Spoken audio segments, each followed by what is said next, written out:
Today we are going to be doing another book review, and I'm incredibly excited to be reviewing this book because for the first time since the 1st of March 2020, I now have a new favourite for the entire year and for my entire reading life. Today we are reviewing the best, in my opinion, book ever written that I've read so far, and that is called Words of Radiance by Brandon Sanderson. It is book number 2 in the Stormlight Archives. This is going to be a spoiler-free and spoiler review, so we'll have a spoiler-free section first, and then I will go into spoiler detail after that. However, I do want to make an exception with this review, and that is that my spoiler-free section is going to be based on an assumption that you've already read The Way of Kings. So if you have not read The Way of Kings, then there are going to be some spoilers in this spoiler-free section, because otherwise there's not really a lot that I can say, without assuming you've already read that book, other than, really minor details. So, yeah, I'm assuming you've read Way of Kings and you're wondering, should I read Words of Radiance? I'm going to save you the time. Yes, you should. I'll just save you that time right now. But let's go into the spoiler-free section, keeping in mind I'm assuming you've read book 1, and now I'm going to give you some spoiler-free tips and advice when it comes to book number 2 in the Stormlight Archives. So my first spoiler-free pro for Words of Radiance is that, having come off The Way of Kings, we feel incredibly grounded now with these characters. We've gone through enough with them to know the world, to know the characters, to know their stories, to know at least Kaladin's backstory, to know a little bit about magic, at least that magic exists in this world. We know what's going on, we feel grounded. Because of that, right away, when this book opens up, you feel ready to run alongside whatever's going on in this book, where I didn't feel that with book 1 right away because it's a whole new world. But with this one, completely grounded already, having read Way of Kings, and that just made for an absolute pro. My first con for this book is going to be the same as The Way of Kings. This book also has interludes in between all the different parts. So each part will conclude, and then we'll have interludes, and then the interludes conclude, then we go to the next part. That part concludes, then we go into interludes again. And I just don't think the interludes are necessary. In saying that, there were some interluding chapters that I did appreciate. A special shout out to the shoemaker, who I don't remember his name. I think it's Yim.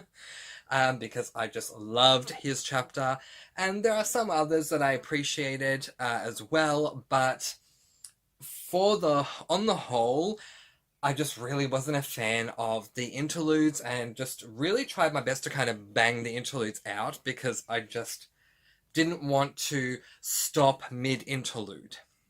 My second pro with this book is the humour. Oh my goodness, whether it is, what can I say? Okay, yes, I can say that. Whether it's Patton, or Syl, or Kaladin, or Shallan, or Adolin, the humour in this, or even Navani, the humour in this book is so good. Oh my gosh, I was in fits of laughter so often with this book that it has to be a massive pro. My next comment for this book is that, as with The Way of Kings, there's still the warring battle between Adolin and Dalinar's camp and the Parshendi, and honestly, I'm kind of getting over that war. I get why it exists. I get why it can't be done by now. Like, it can't be done prior to beginning book number 2. But I'm just kind of over it, and I more just want to learn more about our characters than watch them continually battling the Parshendi. So that to me was a bit of a letdown, and you should be aware that it does continue in Words of Radiance. My final pro for this book is a scene I can't be specific. There is a scene that involves a duel that is set up by Adeline. And this scene carries on for a number of chapters, but it's so edge of your seat stuff because we've gotten to the point by that point that we're so invested in these characters that rather than the first battle scene in the Way of Kings between Dalinar and Adeline and the Pashendi and me thinking, I don't even know you, why do I care that you're fighting another army? By this point, I care about these people. Edge of your seat stuff. My final con for this book is... I don't even know. I don't even know. Nah, I don't think there are any other cons for this. And if you were... This is how it was for me reading this book. If you were to be sitting there watching me, this is verbally what you would hear from me. Oh my god. Oh my god. Oh my god. What? No. That's so funny. Oh my god. And that's literally how it was for me. Oh my god, that's so funny. Oh my god, that's so funny. Oh my god, what's gonna happen? What a message for this book is my favorite book of all time. We're now going to jump into the spoiler section, so let's head over there right now. Yeah. Trying to do the whole circle of life thing and it's not working out.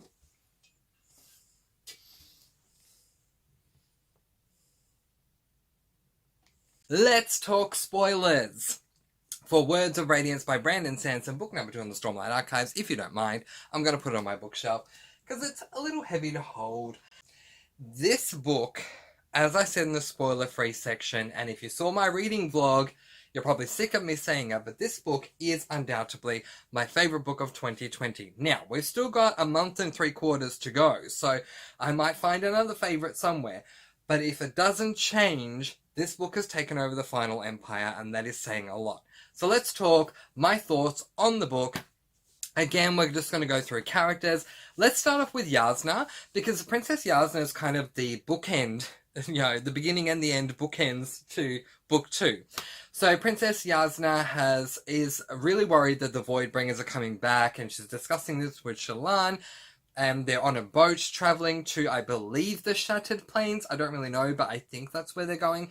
And Shallan goes to bed, wakes up during the middle of the night to find out that there are assassins on board, and these assassins end up killing Jasnah. At least that's what we believe until right at the end of the book, like literally the epilogue. The very last chapter of the book where we get Wit. Wit, what a character. We get Wit talking to the birds and the bees and all the nice little bugs and plants that are surrounding him. He is witty, he is funny, he is charming, but he's also so adorable in his own little way. Bless him, he's one of a kind. And then, out of nowhere, zoom, Princess Jasnah arrives. She's alive. How? How is she alive? Let's now talk about Shallan and start by talking about Shallan's past. Whoa. Okay, I thought Kaladin's past was something to live through. And it was, but Shallan's was even better. To witness the scene of her father singing her a lullaby and her seeing dead bodies on the floor and all this blood and believing that she's a murderer, to going through moments where we witness her father being the tyrant that he was, and having it convince everyone, including me, that he was responsible for her mother's death. Then to find out right at that last little jump back into the past moment with Shallan, that Shallan actually killed her mother. Oh my god, I did not see what I mean? It was an oh my god book all the way through. But oh my god, what a moment. Speaking of, oh my god, what a moment, let's jump back into present day with Shallan. She's left the boat, she was rescued from the boat in the water and all that, and she gets these crews together, and one of the members of one of the crews is a woman by the name of Tin, who loves doing cons and things like this, and thinks that Shallan, she's fully convinced that Shallan is going to Dalinar and Adolin to pull a fast one, to pull a con, when we know for a fact that that's not what she's there to do. I came to really love and trust Tin, and we of course have that moment where Shallan is meeting Kaladin for the first time, the famous boots scene. Give me your boots, you insult me, I take your boots now. Oh my god, that was so good. That scene will live in infamy for me because it was so good. But then, and obviously Tin was assisting her with that, which is why I'm bringing up that scene as well. Then, after I fully trust Tin, Brando Sando, as he always does, duped me once again. He duped me with the Ardent with Shallan in The Way of Kings, because I thought he was a nice, innocent guy. And then he duped me with Tin, because I knew she wasn't fully innocent, but I thought that we could fully trust her, and then we come to find out that she's the one that assassinated see, this is how frustrated it made me. She's the one that assassinated Yasna. Are you freaking kidding me? So there's another oh my god moment. And then Shallan ends up whooping her tail, and, you know, so many other things that I won't say, but, you know, Shallan ends up defeating Tin in a battle, and I appreciated that. And then we get to the Shattered Plains, and we have that moment, actually, with Shallan and Kaladin meeting for the second time. So good. Like, oh, we've made it to the show. Oh, isn't that guy that I got the boots from? Oh my god. I've heard this scene described so many times from Kaladin's point of view, but for me, I kind of felt like I was more in Shallan's shoes with this one, going, oh, it's Kaladin, what do we do? It's that guy we got the boots from. But it worked out really well, and the banter that they have, because they're such polar opposites, it is comedy gold. Brandon Sanderson, I've said this many times on this channel, and I'm going to say it again. The guy literally writes for me. He sits in his study, typing away on his computer, thinking, what will Mr. Francy want to read? And then he made this book. I'm convinced of it. And this one too. But yeah, this book. Because every comedic moment landed with me, and I think a big part of the reason that happened was a big part of why this happened was for two reasons. One, we have such different characters as far as characteristics, traits, morals, ethics, all those sorts of things clashing together with everything of who they are and trying to stand for who they are, which makes it really hilarious because every character is kind of witty enough to have a comeback to each other, which works, but also the language spoken in this book is what makes it work. If this world, the world of the Stormlight Archives, existed in current day and it was a low fantasy, I don't think it would be anywhere near as good. Brandon Sanderson had the right idea when he decided to make this a high epic fantasy, because he then got to make... they speak English, but he then got to determine the sort of era that the language is. So the era that we're in, and therefore the way that his characters are talking, the way they speak. And that's what makes it work for me. When we have that scene, and I'll get back to it later on too, but when we have that scene with Shallan and Kaladin down in the chasms, and both of them are trying to be really positive, and Kaladin says, oh, you know, I was supposed to work today, but now I get a day off because I'm stuck down here in the chasms. And Shallan says to him, and yet to go swimming because of the storm. It's just the way that the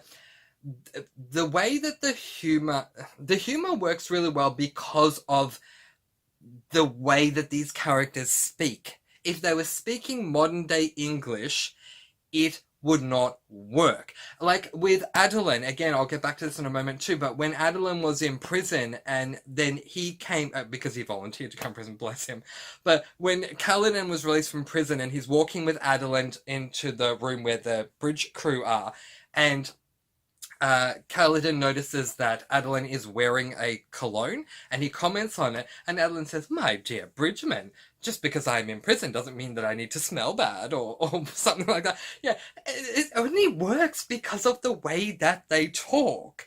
Where these days, I don't know about you, but if a guy goes to prison and he comes out smelling like cologne, I want to see someone in modern day now saying, yeah, well, just because I was in prison doesn't mean that I need to smell badly. Like, I mean, the language works on such a grand scale for so many things. Like that scene where Dalinar is talking to the king when Kaladin has been arrested because of what happened in the dueling thing, which again, we'll get to that in a moment too. Oh my gosh, we have so many things to get to. We will get to them. This will be my last example. And the Dalinar is disagreeing with the king who wants to execute Kaladin. And the king says, "Dalinar, I am your king. Are you disrespecting what I'm saying to you?" Which, this whole time, we've never heard the king say, "Dalinar, I am your king." But anyway, now we're getting that. And he says, "Are you disrespecting what I am saying?" Something like that. And Dalinar turns around and says to him, "Well, if you are suggesting that this guy who has saved my life and those of my men, my crew, many times over, that you want to execute him, I would say that I disagree with your reasoning," something like that. Again, it wouldn't work without the language. Like, it just, so good. All right, let's do this as quickly as we can. We'll talk about Shallan and Adolin getting together and having their first date. I really appreciated this so much. Now, some people are not going to like this because they're going to look upon it as insta-love. They have a date and both of them fall in love pretty much right away. But I didn't really see it that way. For me, I can't deny that that is what happened because it is what happened. But for me, the way I saw it was that Shallan is saying things to Adolin that he's not used to because all the other women don't really care about the stuff she's bringing up. Because she is a scholar, she's asking about the chasm fiends and all the other intricate details of battle and everything else that's going on with history and things like that. And this has Adolin opening up his eyes going, well, wow, no one asked me this stuff. And then when he says, "What do you want to know?" and she turns around and says, well, here's what I want to know. How do you go to the bathroom when you're on the battlefield? And then when she draws that sketch for Adolin to show him what she knew about a creature or something, the memory's a little hazy, but what I remember Adolin saying is, "Oh my gosh, this looks amazing." And Shallan's thinking, this is just a sketch that I'm doing. If he thinks this is amazing, then wow. So I love that these two fell for each other because of who each other is, because of their character, because of their personality, because of who they are, not because of the title, not because of what they do, but because of their personalities, because of who they are. I really, really appreciated that. Now, let's jump forward into the duel because I don't want to run out of time and not talk about the duel. So, we have the duel between Adolin and this other guy, and this is set up when they've finished the last duel that they've had, and Adolin says to him, "I should fight you," and the guy says, "You're joking, that's not going to happen with me because you're too fancy schmancy." Well, I mean, he doesn't say that, but he basically implies that Adolin's theatrics are not worth his time. And Adolin says, "You know what, I will fight you and whomever you bring with you." Now, my first thought when Adolin said this was, so if he brings an army with him, you'll fight them? Or that was my very first thought. But the more we go along, and this is what's so good, one of the things that's so good about Brandon Sanderson, the more we went along in the lead up to this duel actually happening, the more I was convinced that, oh, no, there's no way that opponent guy of Adeline is thinking that he means more than one. So he would interpret it as Adeline saying, whomever, one person that you bring with you, I will fight. Oh, okay. So even though I thought it, the moment Adeline said, I thought, wow, you're not being specific enough. By the time we got into the arena and the guy brings 3 other men with him, all to just take on Adeline, I was like, oh my god, like another oh my god moment. This scene in its entirety, from right before Adeline steps out into the arena and he's having that discussion with High Prince Dalinar, and they're saying, because Shallan obviously has set up this whole theatrical thing that works, that's going to entertain the king, so that the king will grant a boon to Adeline, which again, props to Shallan. She's the one that's done all this research and set all this up for him. They've discussed that what he's going to do with his boon, which is an undeniable request. You can make any request of the king and the king can't say no. He has to do whatever you say. Well, I'm sure it's within reason. I'm sure Adeline couldn't say, I demand your crown, I demand to be king. Again, this is the language of the book. He wouldn't say, I want to be king. He would say, I demand your crown. But yeah, I'm sure there's limitations. Anyway, that he will demand the right of challenge, to challenge High Prince Sadeas then and there to kick his butt and finally squash this little bug in the ground who's been annoying me ever since the Way of Kings. Okay, this guy, ever since he abandoned Dalinar, has... Oh, I've had feelings about this guy. So the fact that Adeline wants to kick his butt in the arena, I'm all for that. So, Adeline is struggling and no one is going in to fight with him, and the 4 that are dueling against Adeline are crushing him. And Adeline tries to yield and the High Magistrate person doesn't stop what's going on. Adeline knows he's either going to come out of the arena dead or crippled, which, oh my gosh. So then Renarin jumps in, bless Renarin. But can't do much because of what we end up knowing about, the things he hears in his head. And then Dalinar says, what happened to honor? Is anyone else going to fight with my son? And then Kaladin arrives and says, honor is dead, but I'll do what I can do. Please take care of my men if something happens to me. And bless Kaladin. He goes into the arena. He assists Adeline. Adeline ends up winning because of the help that he is given by Kaladin. And then something happens that confused me, but now I know what's going on. So, Adeline and Kaladin win their day. They end up defeating all of the 4. And the boon is granted. So, Adeline says, I request the right to challenge. I challenge High Prince Sadeas. And then Kaladin says, and for my boon, I'm going to challenge Amaram, who made me a slave, and blah, blah, blah, blah. And then he got arrested. Now, while I was reading the book, I was so confused, thinking, why are you arresting him? Kaladin was granted a boon. This doesn't make any sense. But as you would have seen if you watched my reading vlog, because I edited it afterwards when I worked out what was going on, Kaladin was never actually provided a boon. Only Adeline was, because it was Adeline's fight to begin with. Kaladin was just there supporting him. So...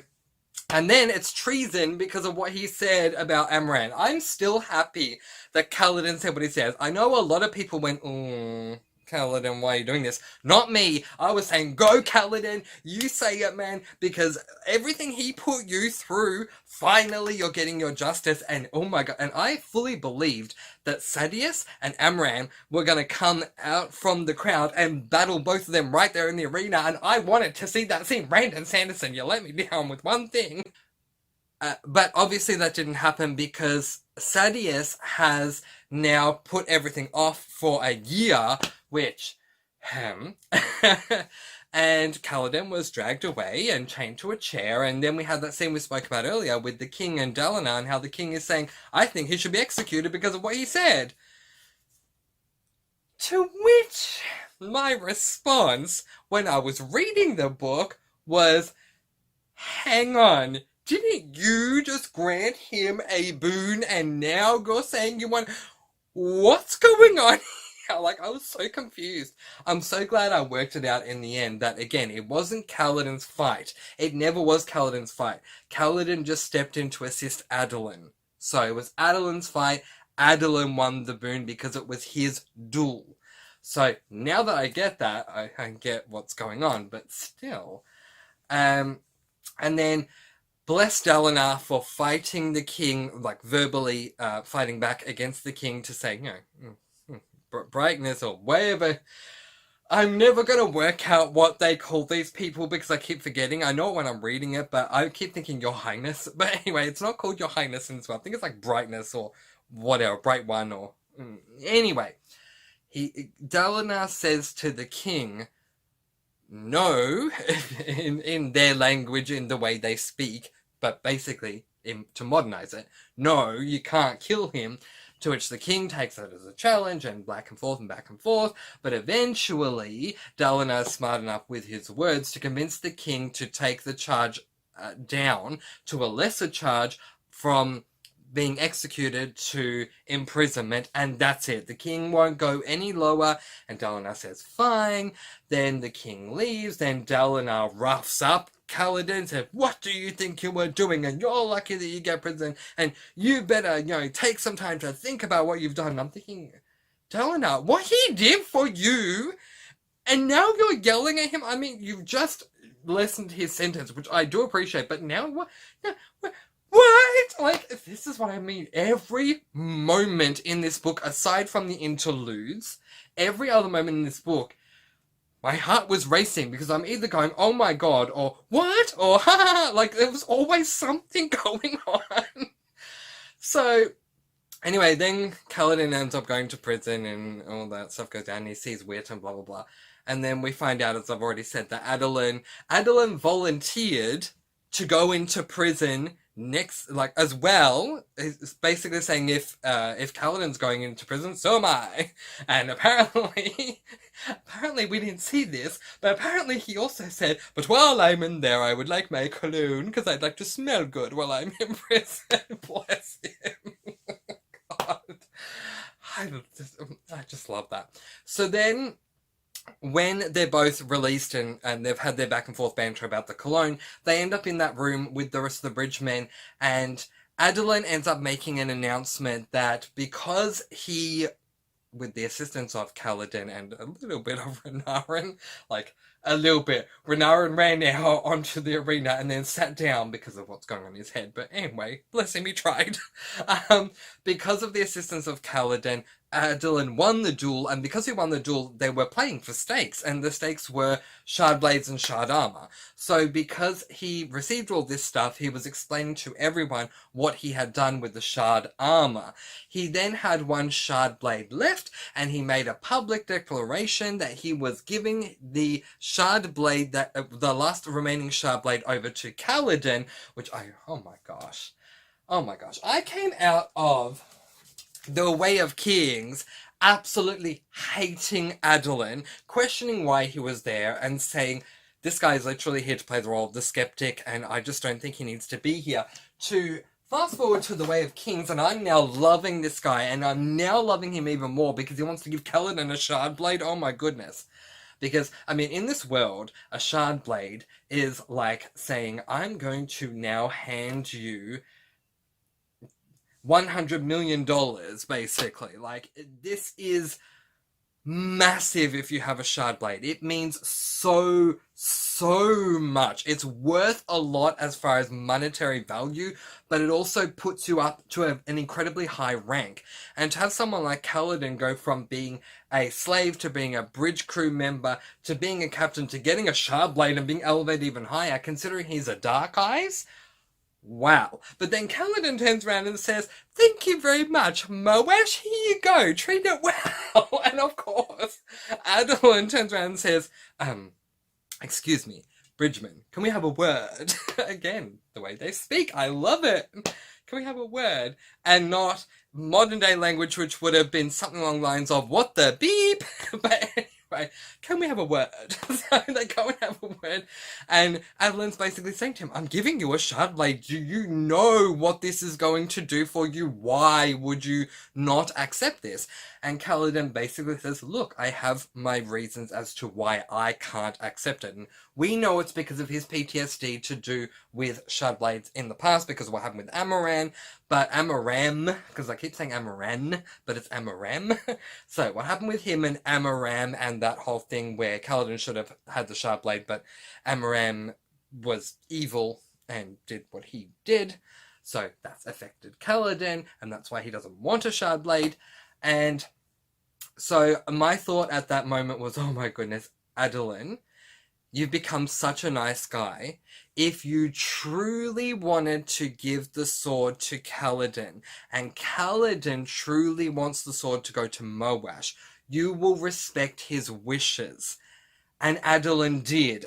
Turns out, Moash is someone we don't like either. Oh my god, I mean, I'm duped twice in this book, because I was so happy for Moash, and then we have this whole thing where Moash is trying to kill the king, and that whole scene, like, we get the planning moment where Kaladin meets that crew who's trying to do that, which is fine. But then that whole scene where they're actually trying to attack the king and all that stuff, oh my goodness.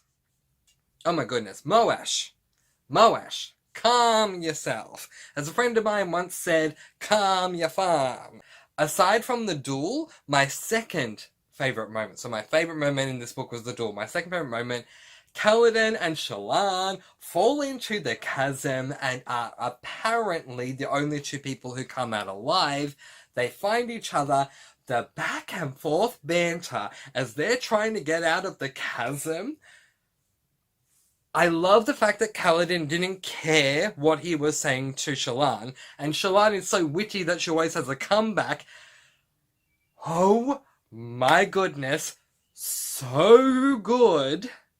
And then obviously Shallan starts writing the map, and then they're trying to be positive, and then they have that line about, you know, I have a day off and you can go swimming and all that. One thing I disagree with that Brandon Sanderson did was that he didn't show the escape from the chasms from the perspective of Shallan or Kaladin. He showed their escape from the chasms from the perspective of Dalinar. I did not appreciate that at all, because we've gone through this whole thing with Kaladin and Shallan, and then Kaladin fighting the chasm fiend thingy, that massive thing, so I shouldn't call it a thingy, but anyway, the massive chasm fiend, and then Shallan makes that hollowed out place where they can stay during the storm, and we have this whole dramatic thing that goes on from the moment Kaladin starts fighting the chasm fiend till the moment that their scene ends, like when they're in the hollowed out area and they're both falling asleep. That whole thing is dramatic. Then we cut to Dalinar, which I don't mind. But then if they're going to escape, go back to them. Go back to them and, oh, I can see sunlight. Oh, we're gonna make it out of here. Oh my gosh, we're out. Like, I would love to have followed them and not to have some random guard run up to Dalinar and say, guess what? Stormblast is out. Oh. And, like, Dalinar's running to Kaladin, and in my mind I'm going, oh, he is? Oh, well, that was a bit anticlimactic. I seriously could go on and on for hours. This book, to put it in words, would still not accurately describe my abundance of appreciation for this book. It had everything. The fact that we know our characters because of Way of Kings, we know our characters, we're grounded, we're all good, we're ready to go, so we can jump right into this and just go, go, go. Yay. Everything, interludes aside, everything else was so good. The action-packed scenes, the humor, the banter, the love, the camaraderie. Every single thing about this book was so good. I read this book in a week. I read this book, which has less pages, in a week and a half. But I read this one in a week because every time I went to put this book down, something else amazing happened and I had to keep reading. It's such a page turner. And I'm just trying not to get emotional, but I'm so grateful to Brandon Sanderson because this book, short and sweet, gave me everything I needed and more. There's a new favourite in town, and that favourite is Words of Radiance, Book 2 in the Stormlight Archives by Brandon Sanderson. And that is where I am going to leave it because I can't talk anymore about this book. It's amazing, and I'm sure you learned that from everything that I've said. But I will leave that there, letting you guys go with peace, blessings, and so much love. I post videos every Tuesday, Thursday, Saturday, and Sunday, and I'll see you guys again soon. Mwah! Thank you so much for watching, and happy reading! Bye guys! Bye!